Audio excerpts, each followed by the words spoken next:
Hey guys, welcome back, and we're back with another episode of Devil's Den. And today we are talking about the game that happened last night between the New York Rangers and the New Jersey Devils in round one of the playoffs. And what can I say? Devils get the W. Devils are up 3-2 in the series so far. They've won 3 games straight, going back to New York this time for tomorrow night's game. But Devils win. It's 3-2, and it was the best game the Devils have played.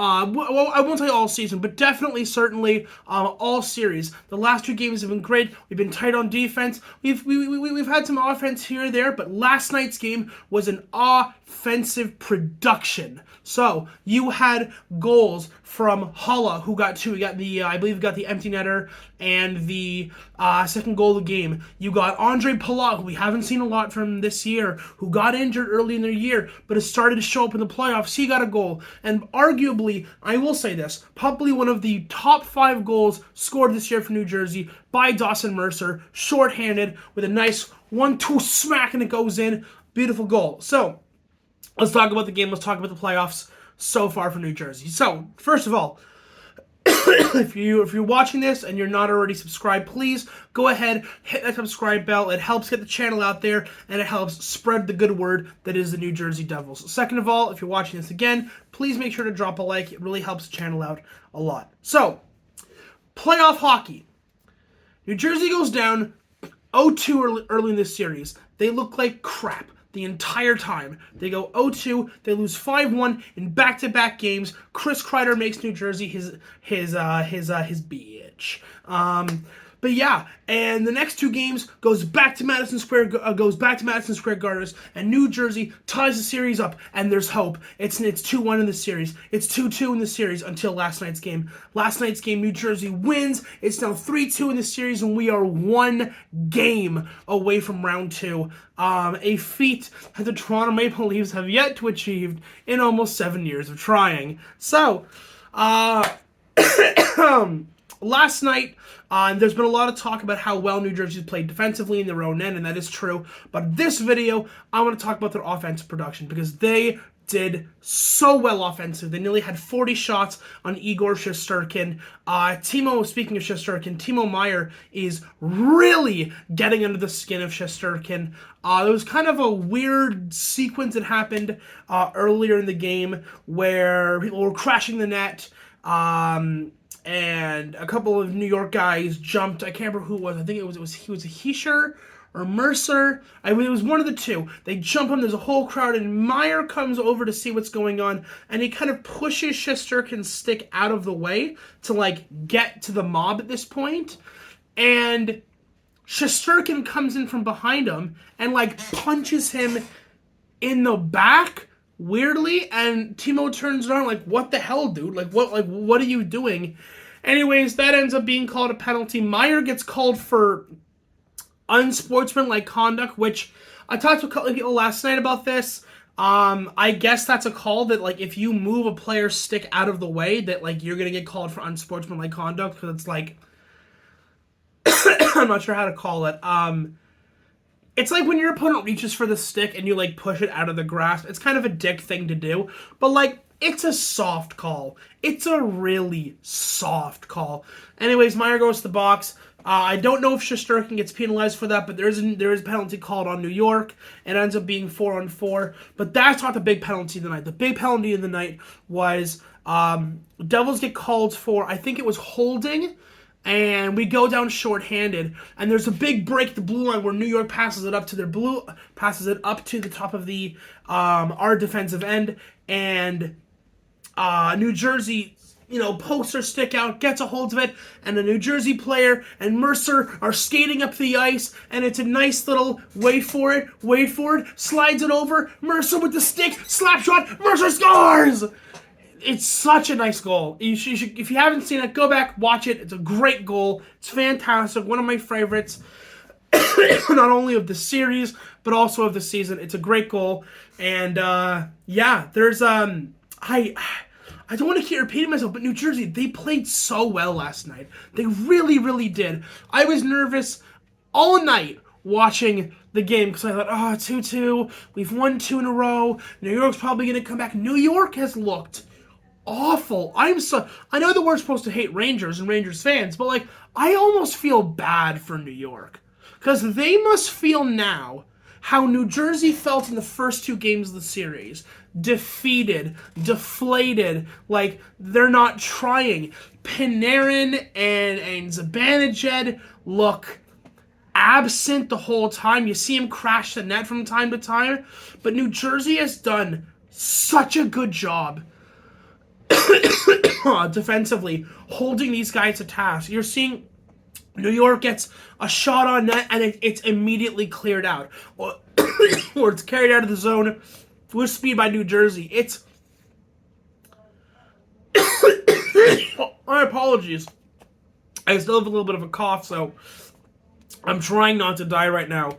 But yeah, like I said, New Jersey's been playing so well, and I think part of it has been the calm, cool, and collected confidence of Akira Schmid, who has been a savior-esque goalie for this team. I love Vanacek, and I think a lot of people out there, including maybe yourself who's watching this, I love Vanacek. I really do.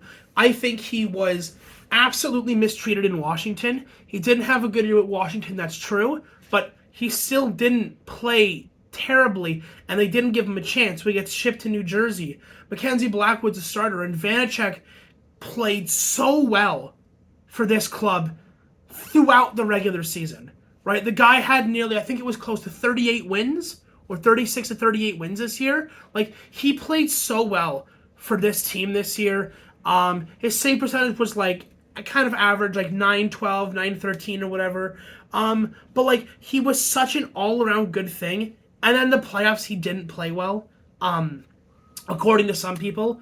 There's obviously one or two goals I thought he probably should have had in the first two games, but overall just like New Jersey lets him out to dry. But then this kid, this 22-year-old Akira Schmid comes in to replace Vanacek, and he's gotten better every single game of the playoffs so far. First game, he lets in, what was it? I think it was 2 goals. Next game, he lets in 1. This game, he lets in nothing. Like, he's played so well, and you should watch it. Like, really pay attention to Schmid when he's in net, right? I know I've already said this, and I don't want to repeat myself, but calm, cool, collected. You should see his movement. He is the definition of a positional goaltender.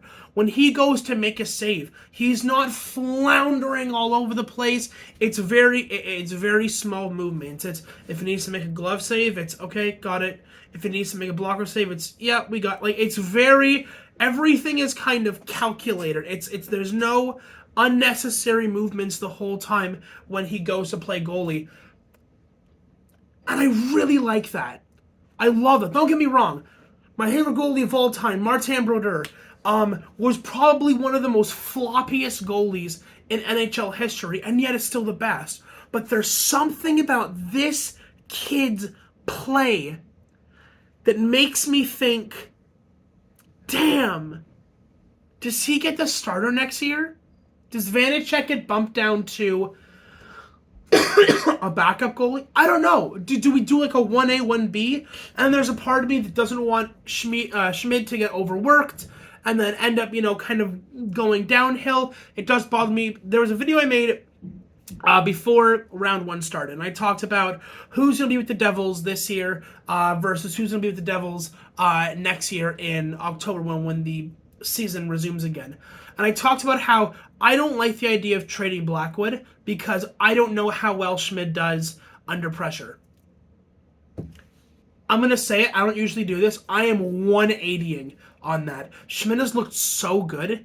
Like, if this guy can play and perform the way he has through 2, maybe 3 games of, like, the most important games of the year and come out on top against arguably one of the best offensive cores in the league, up there with Toronto's squad of Tavares, Matthew, Marner, O'Reilly. Like, you've got Edmonton, who's got McDavid and Draisaitl and Nugent Hopkins. You've got Tampa with Kucherov and Stamkos and Point. You've got, like, You've got Colorado with Rantanen and Landeskog, and like they're so good. And I'm sorry, New York has such a good offensive firepower, and yet our defense and our goaltending is giving them nothing. Nothing. I understand we always like to talk about the offense. We always like to talk about Hischier and Hughes and Tatar and Bratt and Palat and and these offensive superstars. But I really think that our defense does not get enough credit for what they do in the back end. Even players like Damon Severson, who I have made publicly known, I've made it publicly known that I don't like Severson. I think he's kind of he's over the hump of going from like the best defense on our team to like a bottom two pair. But like, I'm sorry, this series he has not played badly.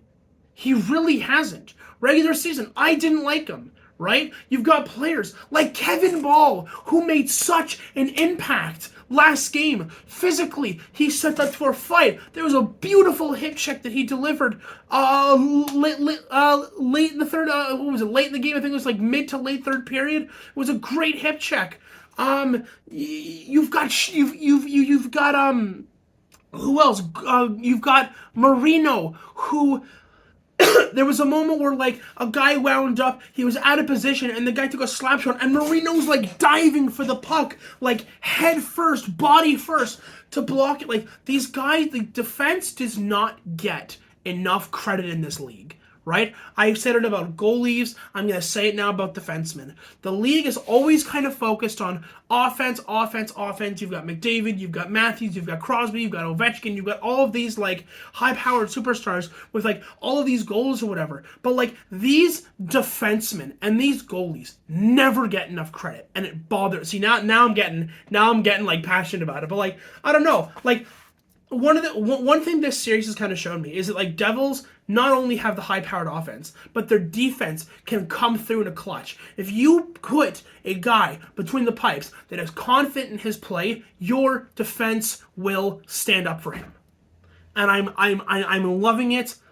Now we have a game in New York on the road, one of the best road teams in the league. We have a chance to end this Saturday night. I guess that would be tomorrow night. Yeah, tomorrow night. I don't know why I'm acting like this is Thursday. Tomorrow night. Can New Jersey close this series out? I believe they can. I think that New York has to come out of the gates like a bat out of hell. They have to come out and hit and score and play. They basically have to go back to where they were playing in the first two games, but I don't see that happening because New Jersey has dug them a hole so deep. I don't know if they're going to be able to climb out of it, and I hope they can't. New Jersey in 6. I'm calling it now. I have no doubt this team will win on Saturday night. That is how confident I am, and I like to play the odds, and I'm sorry, I'm going to say it. New Jersey wins the series Saturday night in 6. Hopefully, I'll see you guys in the next one. Adios.